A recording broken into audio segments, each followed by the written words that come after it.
উচিত? এটা তো উচিত নয়। যারা এই জন্মে সন্তান গর্ভে আসার পর সন্তানকে জন্মের মতো মেরে ফেলে দেয়, সেই মা বাবা পরের জন্মে নপুংসক হয়ে জন্ম দেয়। নপুংসক ছিলেন মানে তৃতীয় লিঙ্গের যারা ব্যক্তি, তাদের বলা হয় নপুংসক। তাদের জীবনে সবাই তাদেরকে দুচ্ছাই করে, মানব বলে জন্ম নেয় কিন্তু মানবের কোনো স্বাধীনতা পায় না। তাহলে যার মা তার কাছে যদি ভালো হয়,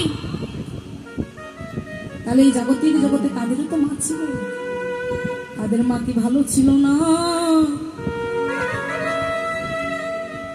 এই জাগতিক জগতে সন্তানে জন্ম দিলে শুধু মা হওয়া যায় না।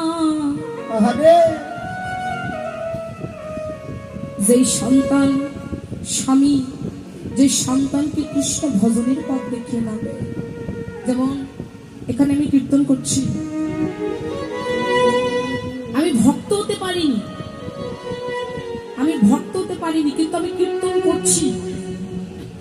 এর প্রথম অবদান আমার মা আর বাবা।